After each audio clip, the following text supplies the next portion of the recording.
I've been on about 60 plus shows in the last 18 months to 2 years. So I'm good recording and then letting you guys do what you got to do. So,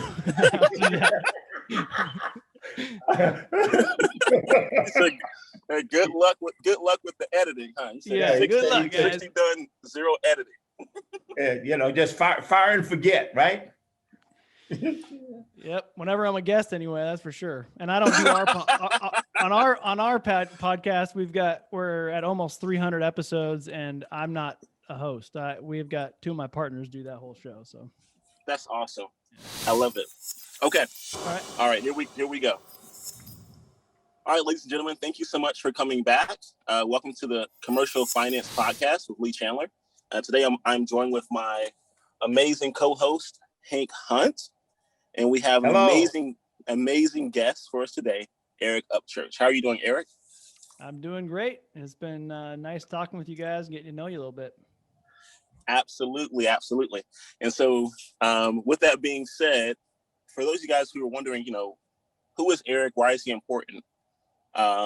Eric is, I just have to say, phenomenal. I'm blown away, man. Seriously. And I don't say that just to say it. Eric has an amazing why, and we'll let him talk about that. But before we get to the why, Eric, can you tell us how important it is to educate others and about your company? Yeah, I mean, education to people who don't have resources to be educated on a certain topic is critical to growth, and I think that's one of the reasons that we're here.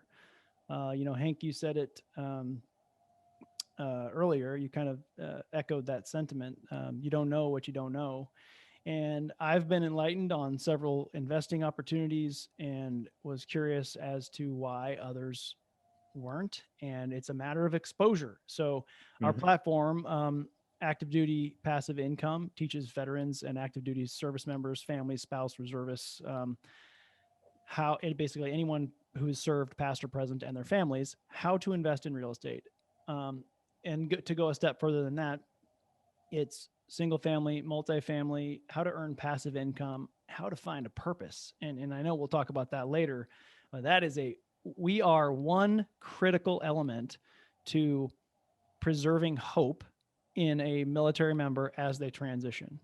Because I firmly believe that as long as you're breathing, you have purpose, but we lose a lot of that as we transition from the military. So our company leads people through the active duty process to understand that there's more to life than just serving, even while you're serving, and that you can build this passive income or active income on the side hustle, and do amazing things for amazing people.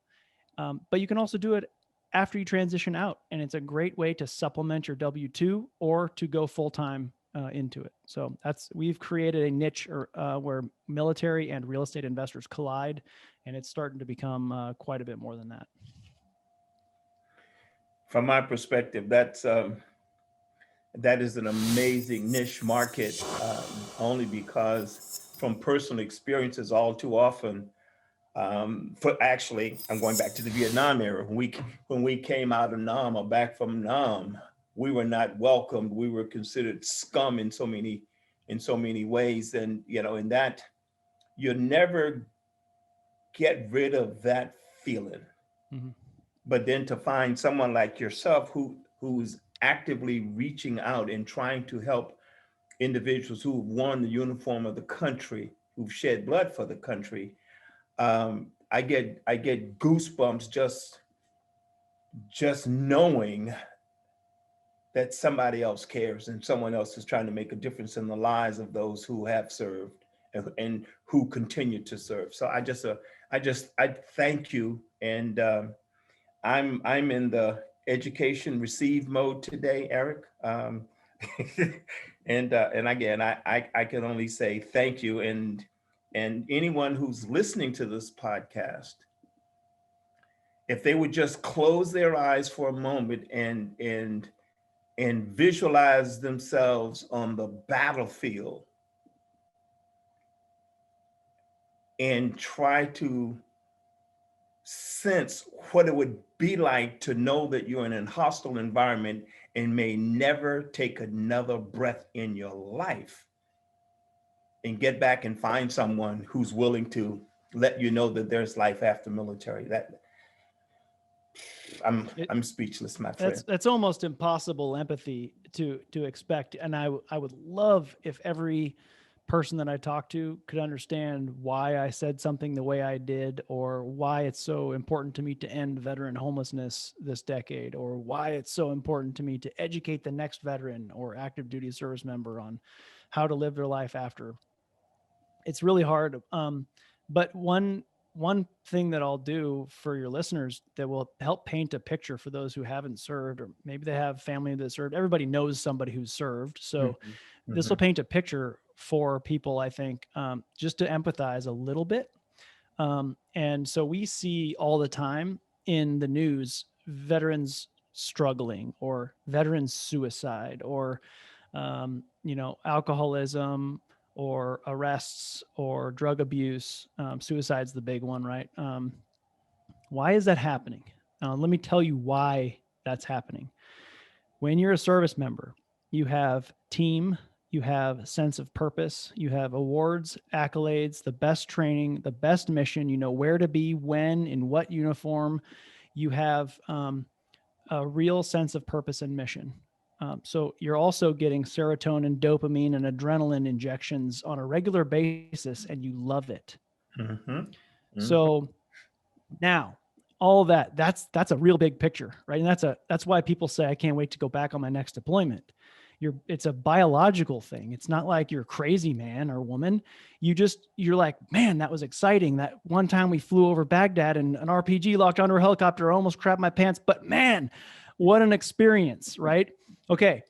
So take, as kind of a weird example, but take all of those things, safety and control, and standards, and mission and purpose, and team. Mm-hmm. Now you exit the military. It's an abrupt car wreck. It's a correlation is an abrupt car accident where you hit a pole. Your car stops, your body and organs continue on, and that's what leaves damage in the wake. So now you're in the civilian sector trying to find your way. And biologically, you're looking for safety, control, team, camaraderie, a tight-knit bond. Mm-hmm. Mm-hmm. You're looking for serotonin, adrenaline, dopamine, the things that drugs and alcohol will give you, or suicide attempts, attention getting things. Mm-hmm. And you're at an employment office where, or at an office building, or wherever, in a shop, or whatever you're doing for a W-2, where the employees don't care what they look like. They're complaining about their coffee being cold, maybe just unrelatable things.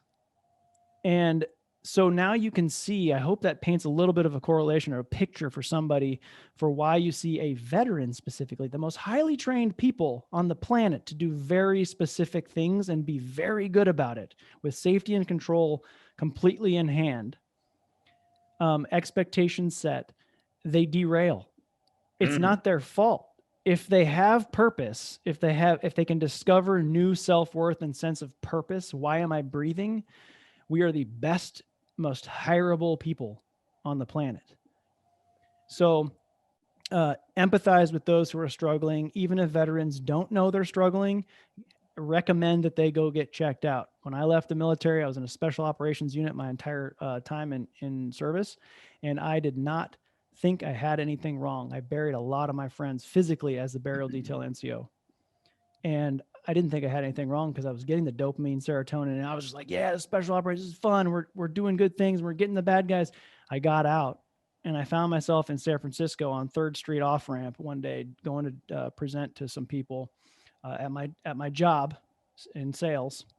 And I saw a homeless veteran on the side of the road. And I said, man, I bet 20 years ago, he didn't think this was him. I bet you 20 years ago, he didn't think he was going to be sitting right here. So I went to the VA and just had a consultation, ended up in cognitive processing and prolonged exposure therapy for 3 years, because I felt like my family and friends and colleagues and everyone around me, I owed it to them.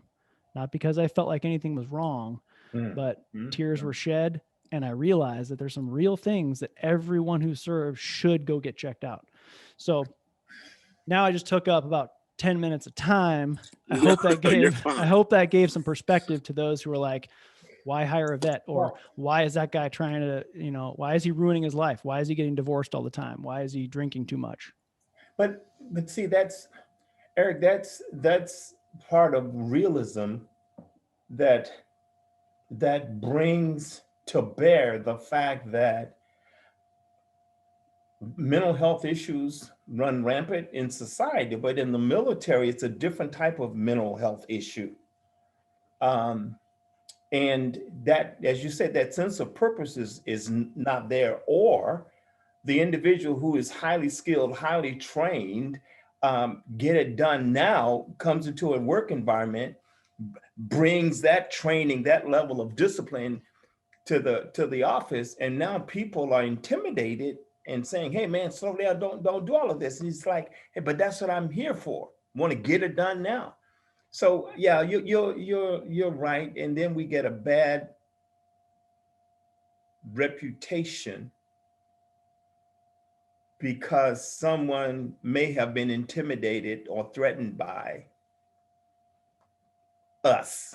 And I'll leave it at us. Sure. So tell us about the programs that you bring to bear for those who bled and died for this country. So we have, we put together a book. Basically, our company and community started with a book. It's called Military House Hacking. It's free on our website. It's also #1 bestseller on Amazon. But that was the beginning of what became a large community. We have 25,000 veterans and growing by about 10% per month right now, with a 93% engagement rate sustained over a couple of years in that community. And that is because we're listening and constantly adding value.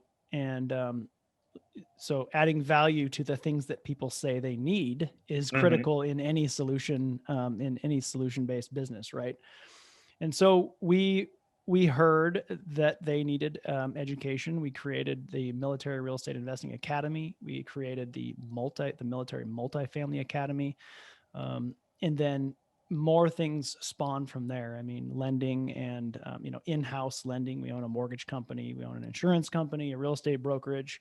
And then we have affiliates for all the things that a real estate investor would need: tax, legal, even credit repair. And all of those were just spawned from people saying, "Man, this is a great community and I speak your language. You speak my language. How can we work together?" And so we're honored to be representing the military real estate investing niche. That's awesome. Thank you so much. Eric, you mentioned the importance of having a controlled environment. Can you give us a correlation between a controlled environment and also financial empowerment for education? Yeah, I think the word that came to my mind was focus. We have this conversation often in the civilian sector. What control means to me is the ability to say no to things. Having a singular or maybe a multifaceted but parallel focus, if you have enough people on your team to get things done.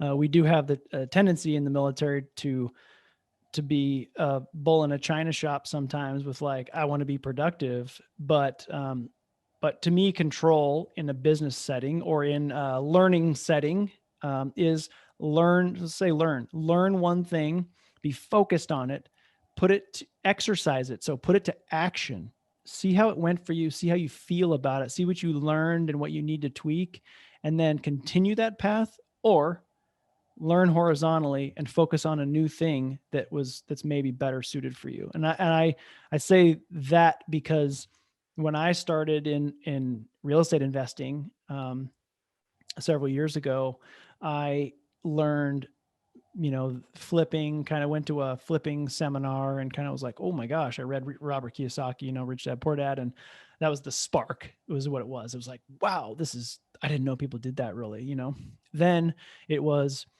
okay, I own his house. It just appreciated in the San Francisco Bay Area. It went from 500,000 to almost 700,000 in 2 years.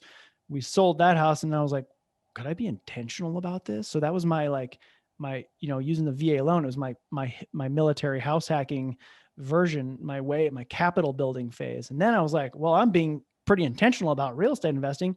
Maybe I can look into private lending and actually put some of this cash to work.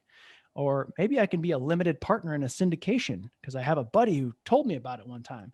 Maybe I can start a company in Kansas City with a friend that I grew up with, and we can flip houses there because it doesn't work in the San Francisco Bay Area for me. And so it was learning something, learning all I could, and then putting it to action, just like I said. And then I think for everyone who's trying to figure out what they want to do, is it's okay to try things. And then what is your feeling about them? If you hated the process, that's a clue. You might not be good at that thing long term. Even if you had one successful thing, but you felt terrible about flipping that house, or you just hated all the receipts, or you hated that, whatever that thing is that you feel, pay attention to it, write it down, put it on your vision board, whatever that thing is, because it might not be for you. And sometimes you can build a team around that. People on your team might be really good at that, and you're good at something that they're not, which is critical to building a team. But then, so focus, I think, going back to the beginning, full circle, is focus on one thing at a time, get good at it, and or enough experience with it that you know whether or not you're going to continue down that path. That's powerful. I see Hank's mind is moving. You're right. It is moving, because he speaks a language that speaks to my spirit, and it's because we're brothers. And yes, that too. It's it's just that experience, as you say, experience teaches us a lot of things. And one of the things that Leland, you and I have talked about is people are intimidated by other people because they don't know them, and they make certain assumptions about who they are, what they have, who they know. And a lot of the stuff is so superficial. It's a rented Lamborghini, man. I swear. Most of the time you see those people, it's a leased Lamborghini. Come on now. And you're right. But so it's one of those things that when someone is talking to me and it resonates to a core level,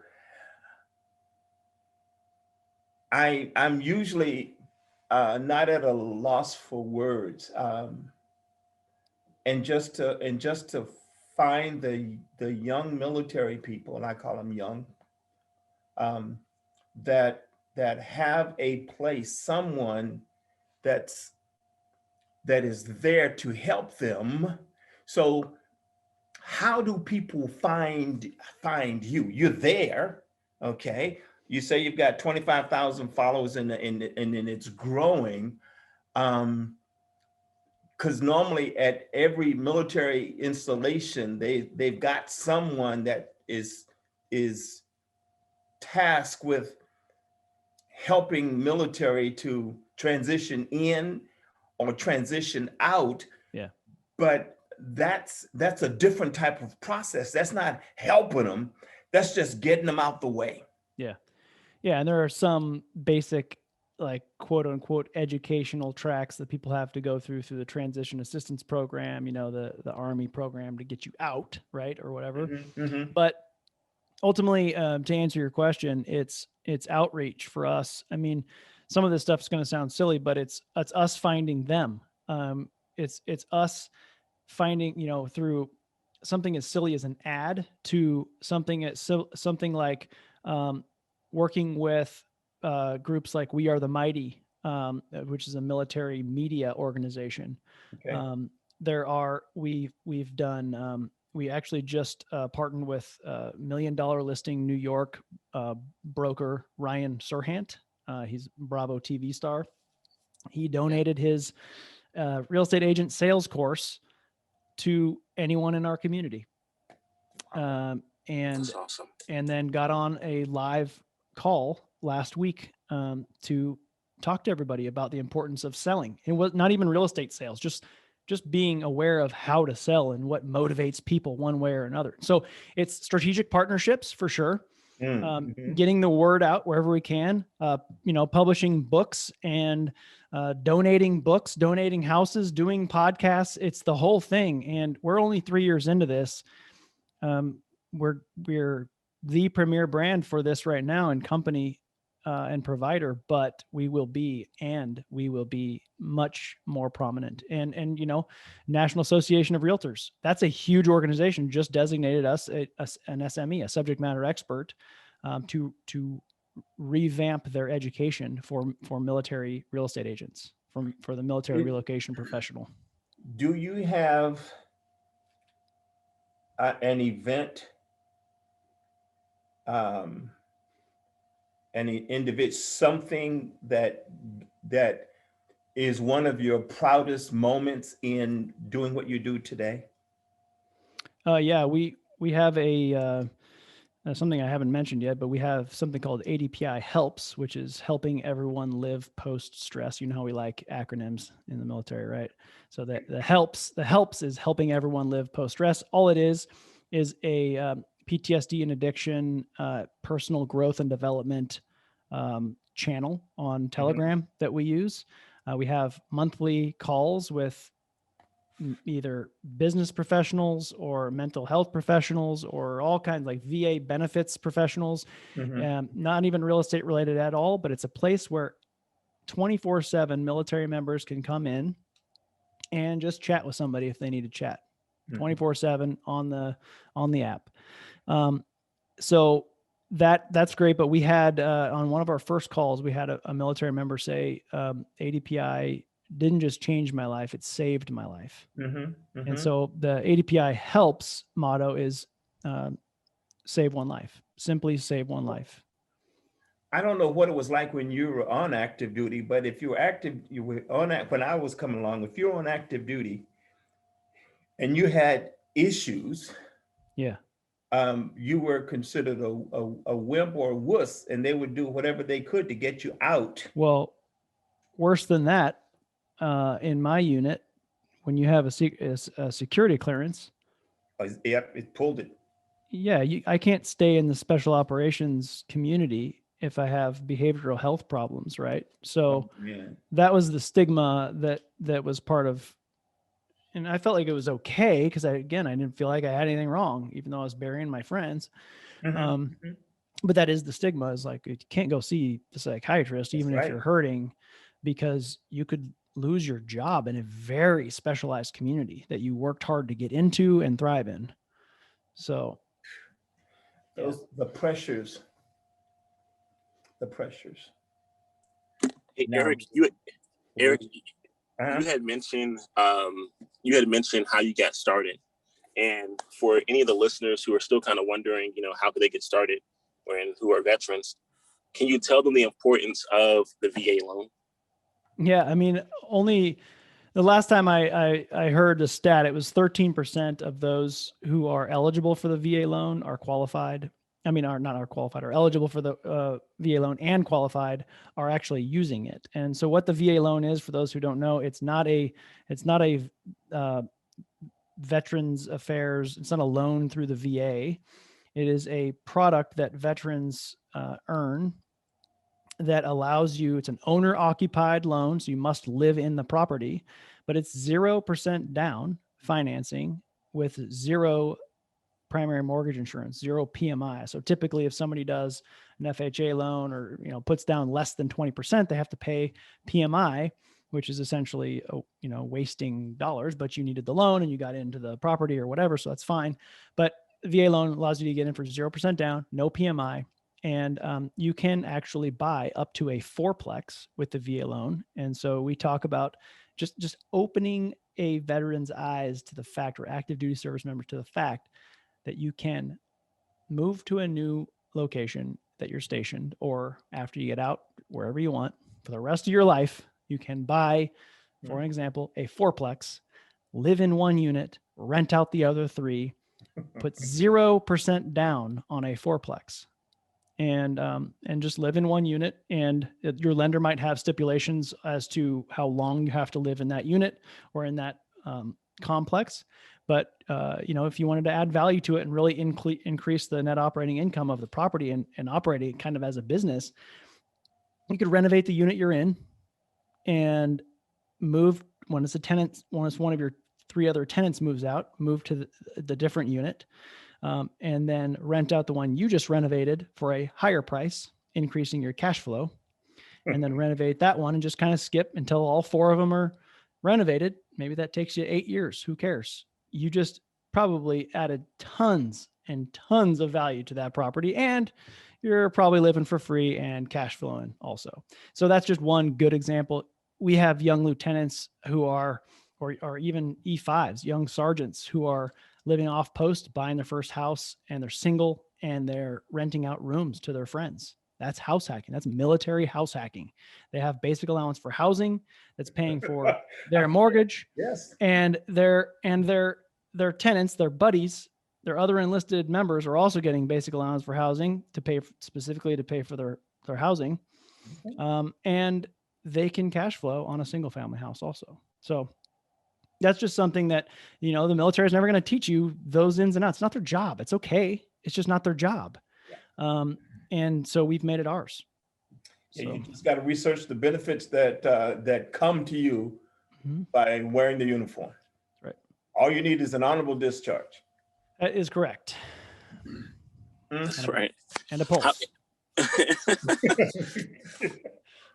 And Eric, how could someone take the strategy that you just mentioned and use that to propel them for investing in the future, for other deals, or just for their life? I mean, just adding value to a property like that, increasing the net operating income. When you sell the property, you're either probably a combination of forced and market appreciation. We don't ever buy something counting on market appreciation. That's not part of the underwriting.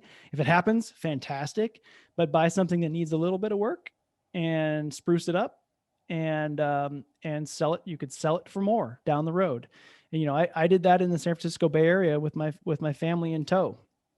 We did that 3 times. We bought a house, spruced it up, sold it between 9 months and 2 years later on 3 different properties. And that was our capital building phase. And we took some of that money, invested in a 439 pad mobile home park portfolio as a limited partner. And it's about growth and constant learning. I wouldn't have known that people can invest passively in apartment complexes or actively in apartment complexes unless I did the research, unless I had some spark that showed me like, oh, you can do this. Oh, you can do that. So it's about exploring. People have to go out and explore and find what they want to do and then figure out a way to put it to use. And that's what we do really well, is getting people to take action. Military members are great at action taking. We teach them how to do it in an educated way. Awesome. And so, Eric, as we're wrapping up, you had mentioned early on something important about having a purpose, right? Having a why. Can you touch on that one more time for us, and then also tell us about your success formula? Yeah. So we hear a lot of people say that you need to have a why, right? You hear it all the time. Put your why on your vision board. But I would like to say you need to have a deep rooted why. And if you don't know what that is, you can go 7 layers deep on yourself. You can say, my why is my family, financial freedom for my family. Well, why is financial freedom for your family important? Well, because my mom really took care of me when I was young. And this isn't my thing. I'm just saying, like, okay, I was wondering, I was like, man, it's getting deep. No.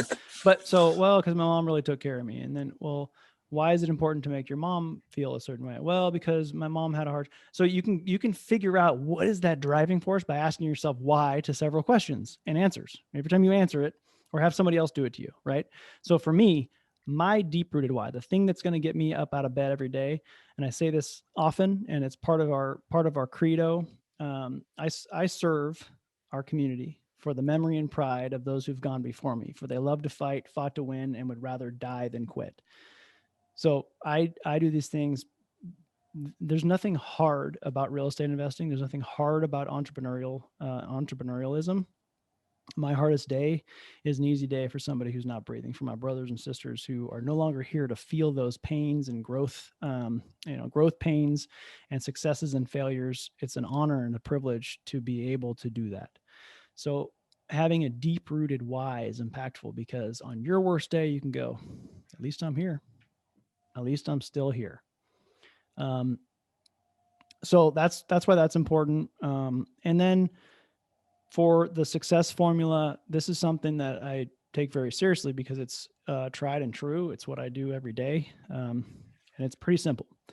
So take notes, learn, network, add value, take action. Learn all you can. There are so many ways. You listen to podcasts like this. You can read books. You can, go out there. I mean, there's a million ways that you can learn all these things. Take courses, right? No shortage in learning. Network your butt off. Get out and talk to people. 3-foot rule. If somebody's within 3 feet of you or on a call with you, you need to tell them who you are and what you're all about, what your ambitions are, your networking. And then guess what? This ties into the next piece, which is add value. You're listening also. Asking people about their family, their occupation, their recreation, what they like to do, or something else about them that is going to make them feel special. And they will tell you their problems. When they tell you their problems, you figure out a way to help them solve that problem, or at least have that in the back of your mind, because when you're talking to somebody else in the room later, they might have the solution. And then you just became the most important person to 2 people in the room. So that's called super networking. Listening with intent and focusing on the person rather than you. People love talking about themselves, including me. Everybody does. It's human nature. We are biologically selfish. We have to be to survive. Okay. But if you take the time and say, I'm going to ask this person about them, I'm genuinely interested in, Hank's siblings, or where you guys live, or whatever the thing is, or what your pains are. People will often tell you what their pains are. You got to listen for those. So learn, network. That was the add value part. You're always adding value to other people. That's how you become important and how you solve problems and how you make it in business.